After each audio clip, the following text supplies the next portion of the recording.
تاسو ته د کاناډا د بشردوستانه ویزې په اړه د ثبت نام طریقه تاسو ته ښیم، ځکه چې مخکې ما یو ویډیو نشره کړې وه، نو هلته مکمل معلومات تاسو سره شریک کړي وو. نن تاسو سره سټیپ بای سټیپ چې ثبت نام طریقه څه ډول ده مکمل طریقه تاسو ته ښیم، نو ویډیو مکمل وګورئ، نو مکمل معلومات تاسو سره شریکوم.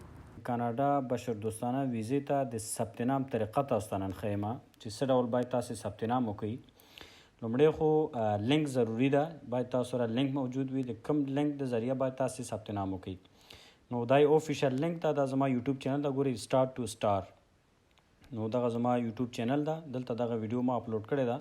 همدغه د ویډیو په ډسکرپشن کې ما لینک اچولی، ګورئ ثبت نام لپاره د مربوطه ویب سایټ لینک. نو همدغه لینک تاسې به دغه یوټیوب چینل ته راشئ، دغه ویډیو به پیدا کړئ. نو همدغه ویډیو چې پیدا کړه دې نه لاندې بیا دلته ډسکرپشن ته راشئ. نو ډسکرپشن کې دغه لینک موجود دی، دغه لینک باندې به تاسې کلیک وکړئ.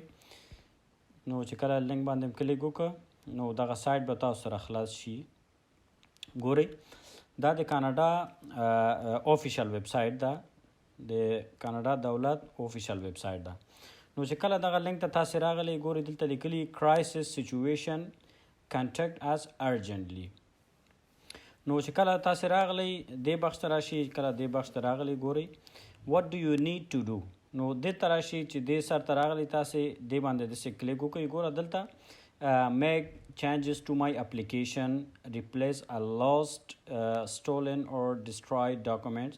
یعنی مخکې مونږ اپلای ورته نه ده کړی چې مونږ په اپلیکیشن کې کوم تبدیلي راوړو، extend my stay or restore my status، یعنی مخکې مونږ اپلای نه ده کړی. نو تاسې به کوم یو اپشن باندې کلیک وکړئ، ټول دغه لاندنۍ باندې کلیک وکړئ I need help with something else. نو دلته دې باندې چې کله کلیک وکړو بیا هغې نه وروسته continue to form دې باندې کلیک وکړئ. چې کله کلیک هم وکړو نو تاسې راشئ tell us about yourself. نو فرست نیم دلته ګوره دلته لیکلي فرست نیم. نو دې ځای کې به تاسې خپل نوم به ولیکئ په دې کې. نو په دې کې به خپل نوم ولیکئ اظهار الحق. دا ګورئ دا زما فرست نیم ده. دې کې لاندې راشي لاست نیم به تاسې ولیکئ، خپل تخلص به تاسې ولیکئ حمیدي. نو تخلص هم ولیکلو، بیا لاندې راشي ایمیل اډرس، دلته به خپل ایمیل اډرس تاسې ولیکئ. ګورئ دا زما ایمیل اډرس ده. کنفرم یور ایمیل اډرس، همدغه ایمیل اډرس به لاندې بیا تاسې ریټایپ به کړئ. نو په دې ځای کې ډیټ آف برث، ډیټ آف برث به تاسې خپل تاریخ پیدایښت به تاسې ولیکئ. دې ځای کې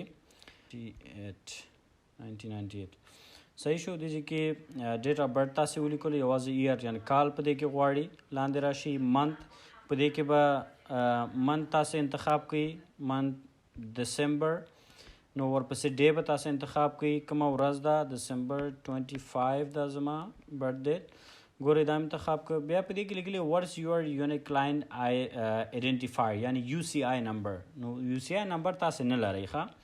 یو سی آی نمبر هغه خلکو سره وي څوک چې دلته کاناډا ته راغلي وي، هغوی ریفیوجي کلایم دپاره بیسس اف کلایم په نوم یو ورقه د هغې ډک کړي. هغې نه وروسته چې کله هغه امیګریشن ته ولېږل شو نو کاناډا د طرف نه یو آی ډي هغې ته راځي. نو هغه تاسو سره نشته دی، دا خالي پرېږدئ. په دې کې لیکلي ورس یور اپلیکیشن نمبر. او بله خبره دا چې تاسې اپلیکیشن نمبر هم نه لرئ ځکه چې تاسې مخکې اپلای نه ده کړی. نو داسې لاندې ټیک مار باندې تاسې وکړئ بای چیکینګ دس باکس آی کنفرم دیٹ آی ډونټ نو مای اپلیکیشن نمبر، یعنی اپلیکیشن نمبر تاسو سره نشته. دا ټیک مارک تاسې اون کړئ. بل راشئ لاندې آپشن ته وات ډیډ یو اپلای فار، دې باندې تاسې کلیک وکړئ. تاسې ریفیوجي دپاره تاسې اپلای کوئ، په دې کې ریفیوجي انتخاب کړئ. سپیسیفیکلی واټ اپلیکیشن ډیډ یو سبمټ. نو ریفیوجي کلایم، په دې کې ریفیوجي کلایم دپاره اپلای کوئ، په دې کې دا انتخاب کړئ. نو ټول نه مهم آپشن ته اوس تاسې راغلی ټیل اس اباؤٹ یور سچویشن.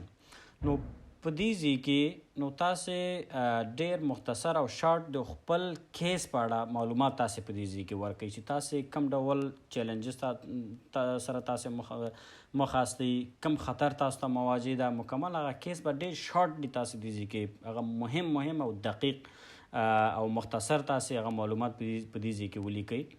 او ورپسې تاسې راشئ لاندې اپلوډ فایلز د سپورټ یور سچویشن. نو په دې ځای کې چې هغه فایل چې تاسو سره حتما کوم ډاکومنټ موجود وي هغه ډاکومنټ به ټول تاسې څنګه کوئ. په دې ځای کې به سبمیټ به کوي.